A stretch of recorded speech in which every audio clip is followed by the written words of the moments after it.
16장 그리고 17장이 오늘 함께 이 본문의 내용이 될 것 같습니다. 사사기가 이제 마지막 사사인 삼손의 이야기를 이제 다루고 있는 16장의 내용을 보게 되면 여전히 삼손은 개인적이고 또 욕망적이고 또 감정적인 모습을 봅니다.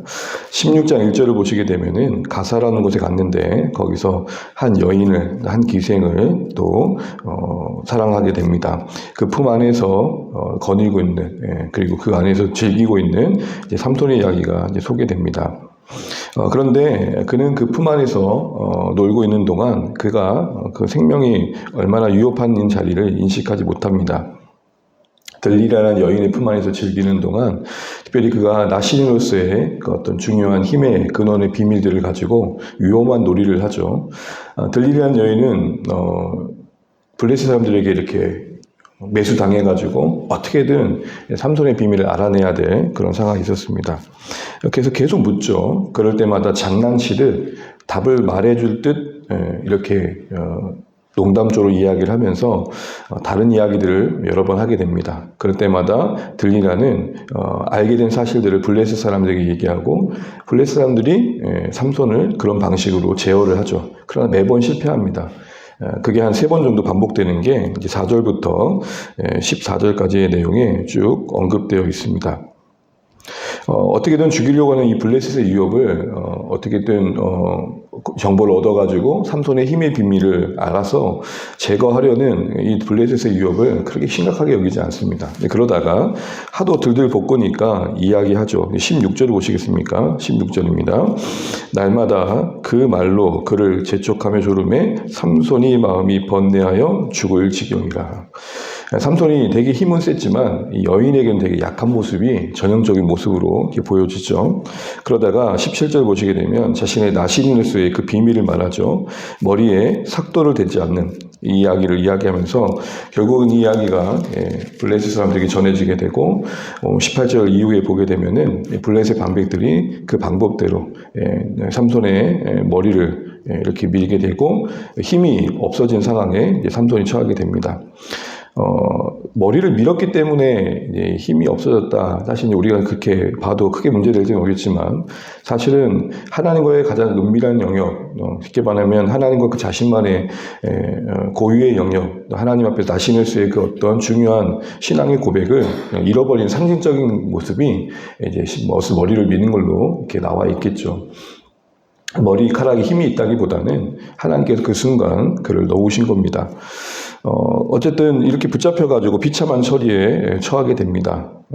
그래서 감옥에 갇히게 되고 블레셋 사람들이 그를 어떻게까지 하는지 보시면 21절 보실까요? 21절 블레셋 사람들이 그를 붙잡아 그의 눈을 빼고 끌고 가사에 내려가 놋줄로 매고 그에게 옥에서 맷돌을 돌리게 하였더라. 이 한 절 안에 오늘 삼손이 참 비참한 처지에 있는 걸 보게 되고 특별히 삼손이 눈이 이제 뽑히는 모습을 보게 되는데 삼손은 작은 태양이라는 이름의 뜻을 갖고 있잖아요. 눈이 뽑혔다는 것은 빛을 잃은 거죠. 그러니까 태양이 되지 못한 상황이 된 겁니다. 그런 상황에서 22절에 작은 복성과 같이 희망의 암시가 언급되고 있습니다. 22절도 같이 한번 읽어보겠습니다. 그의 머리털이 밀린 후에 다시 자라기 시작하니라. 삼손 그 개인은 우리가 본받을 게 참 없어 보입니다. 그런데 우리가 삼손의 이야기가 성경에 언급되어 있는 이유는 그런 인생을 붙들고 일해 가신 하나님의 위대함이심일 겁니다. 뭐 하나 내세울 곳 없고 힘밖에 없고 물론 삼손이 그렇다고 무식한 사람은 아니었습니다. 성경을 읽다 보면 되게 그 언변이나 그 시적 표현을 보게 되면 되게 똑똑한 사람이기도 했습니다. 우리가 삼손은 힘만 세라는 것은 하나의 편견인 거죠. 어쨌든 그가 개인적인 욕망에 의해서 움직이는 사람이었고 하나님은 그걸 통해 블레셋을 심판하신 일들을 이제 하셨던 것이죠. 그런 상황에서 결국은 그의 욕망대로 비참한 처지에 있는 그 자리에서도 하나님은 다시 기회를 주십니다. 좀 가만히 생각해 보십시오. 저도 그렇지만 여러분 여기까지 오기까지 다시 기회를 주신 하나님의 은혜가 없었다면 우리 존재할 수 있겠는가 생각들을 다시 한번 해보게 됩니다. 여러분이라면 삼손을 용납하시겠습니까? 여러분이라면 삼손에게 이런 기회를 다시 한번 주시겠습니까? 삼손은 그 뒤에 다시 한번 하나님의 은혜 안에서 그의 마지막 순간을 맞이하고 블레셋을 심판하는 사사로서의 그 명예로운 그 사명을 다하고 맞춰지는 죽음을 맞이하게 됩니다. 삼손의 죽음을 자살과 자결의 관점에서 볼 건 아닐 것 같습니다. 사명자로서 그의 최후를 맞이하는 모습으로 보는 게 더 의미 있을 것 같습니다. 특별히 성경의 언급을 보게 되면 여러분 30절 후반절을 보시게 되면 온 백성에게 덮인 이 다음에 삼손이 죽을 때에 죽인 자가 살았을 때의 죽인 자보다 더욱 많도다. 성경은 왜 이 이야기를 했을까요? 우리가 사역을 감당하고 인생을 살아가면서 많은 시간이 주어져야만 큰 일을 할 수 있다라는 생각들을 할 때가 있습니다. 그러나 결국 인생은 선택이고 그 최후의 시간에 그 어떤 선택을 하느냐가 그 인생의 하나님 앞에서 가치인 것 같습니다. 시간이 많은 만큼 우리가 하나님께 기쁘신 일을 할 수 있다는 것, 네, 그럴 수 있을 겁니다. 그러나 시간이 없다고, 우리 인생에 뭔가 제약이 있다고 하나님께서 받으실 만한 그 무엇도 할 수 없다는 것도 잘못된 것이라는 겁니다. 내 건강이 여전히 연약하고 또 내 새해 살 날이 얼마 남지 않더라도 그 하루를 전 인생의 무게를 담아 살아낸다면 저는 그건 더 하나님께 가치 있을 거라는 생각을 해봅니다. 그 한순간 자신의 생명을 내어주고 그곳에 즐기고 있는, 향락하고 있고 블레셋의 신인, 그 자신들의 신을 섬기고 있는 그 우상 숭배 현장에 그 다곤 신상의 앞에서 하나님의 영광을 최후로 드러내고 있는 이 삼손의 마지막 죽음은 그가 살아있는 동안 했던 어떤 일보다도 더 많은 일을 이루었습니다. 우리가 살아가면서 많은 조건을 따지고 여러 가지를 또 우리가 얻어내야 된다는 생각을 하지만 단 하루, 아니 단 한 시간 내 온 마음을 다해 산다면 하나님 그거 기뻐 받으시겠다 생각을 해보는 거죠. 저의 생에 마지막 설교를 한다고 할 때 더 많은 시간을 들여 말씀을 섬길 수 있는 기회가 주어지면 좋겠지만 그 한 시간이 내 온 인생을 담아 하나님 앞에 설교자로서의 책임을 다하는 진심의 설교가 된다면 살아있을 때 했던 그 어떤 일보다도 하나님 앞에서 더 오래 기억되어지는 일이 될 수 있다는 것입니다. 이런 삼손의 죽음과 함께 이제 사사의 소개는 마쳐집니다. 그리고 17장부터 21장까지는 사사기의 결론입니다. 그래서 앞서 이런 이야기들이 반복되는 가운데 이스라엘의 현실은 어땠는지를 다시 한번 확인해 줍니다. 17장, 21장까지의 내용을 보게 되면 이스라엘의 그 영적인 타락과 종교적인 타락이 언급되고 도덕적인 타락이 언급됩니다. 특별히 그 앞뒤를 둘러싸고 있는 말씀이 우리가 알고 있는 사사기 주요 말씀인데요. 17장 6절을 보실까요? 17장 6절 같이 한번 읽습니다.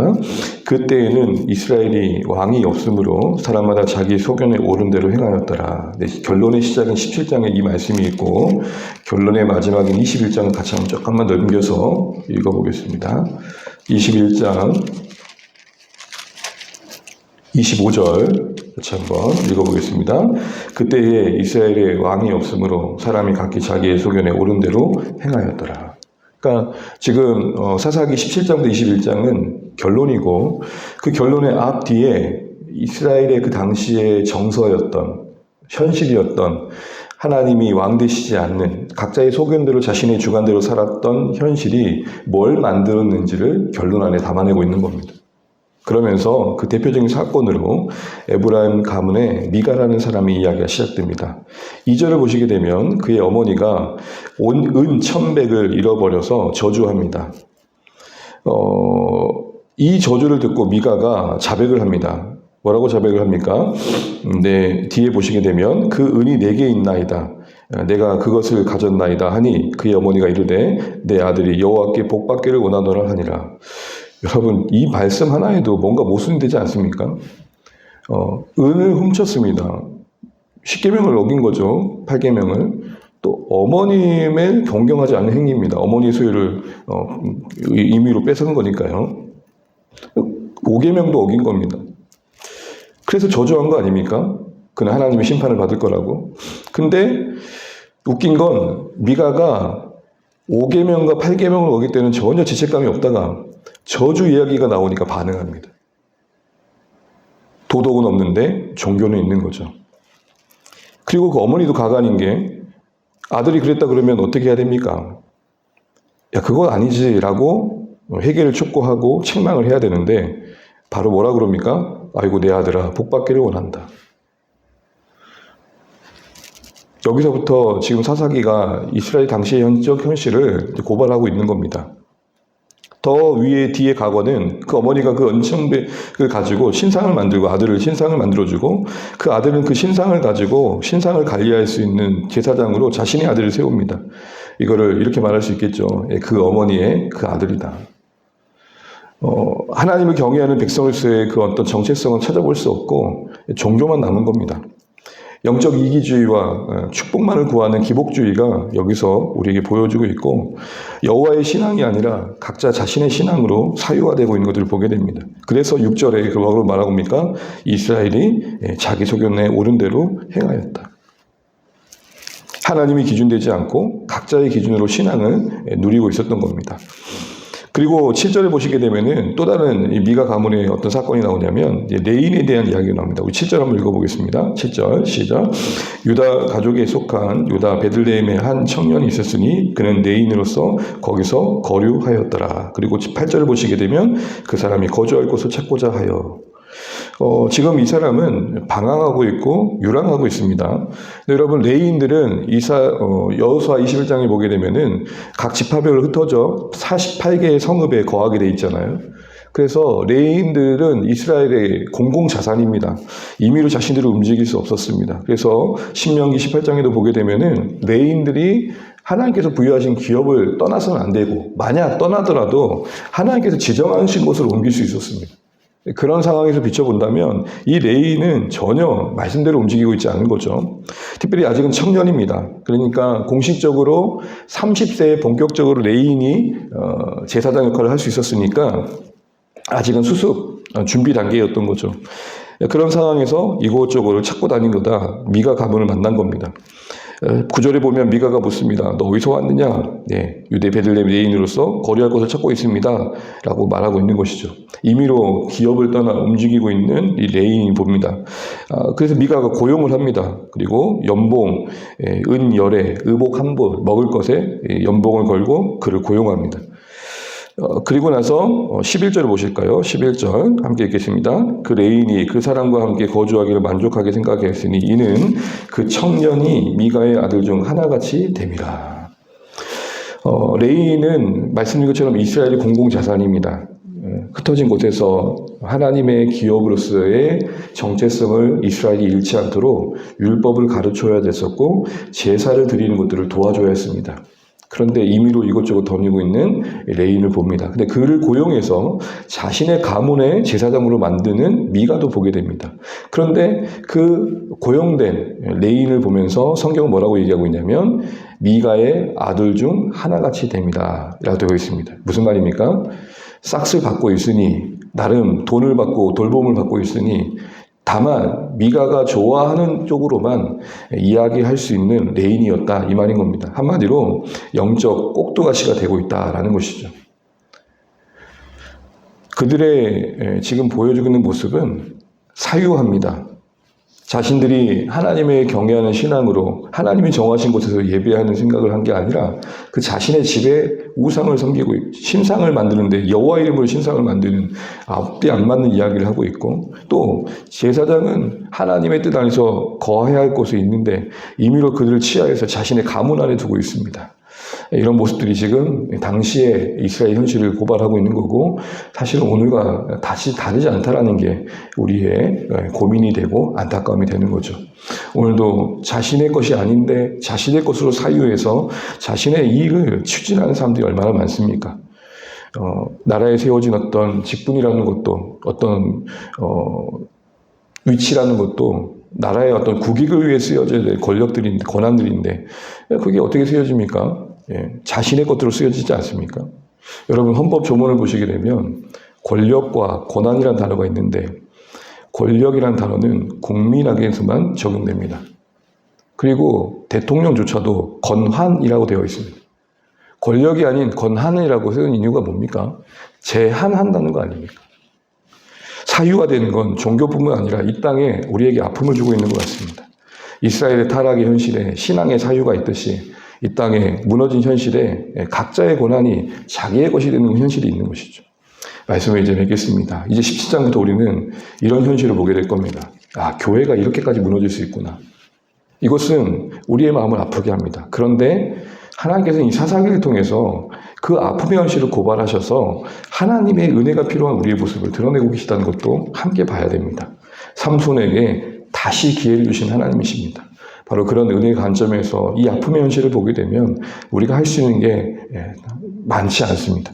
오직 하나님의 은혜를 구하고 기도하는 것이고 또 우리의 찬양의 고백처럼 매일같이 주와 동행하는 삶을 사는 것이죠. 삼손에게 그 마지막 한 날이 그 인생의 모든 날과도 바꿀 수 없을 만큼 하나님께 인정받는 최고의 날이었던 것처럼 오늘도 주와 동행하시면서 하나님께 해주시는 어떤 것들을 사유화하지 않고 하나님의 은혜의 통로로 쓰임받고 또 우리에게 부르신 그 삶의 자리에 하나님과 동행하시면서 하나님과 함께 하시는 이야기를 만들어 가시는 우리의 신앙이 되면 좋겠고 이 사사기가 드러내고 있는 타락의 현실을 우리가 경계하면서 깨어있는 하나님 기뻐하시는 신앙의 여정을 걷길 다짐해 가실 수 있는 하루가 되시면 좋겠습니다. 나의 옳음대로 행하는 건 없는지 돌아보시면 좋겠고 혹이라도 나는 신앙을 나의 것으로 삼고자 하는 것은 없는지 내 이익만을 위해 신앙을 선택해가는 것들은 없는지 살피시면서 참된 거룩을 이루어가시는 매일의 여정 되시기를 바랍니다. 기도하겠습니다.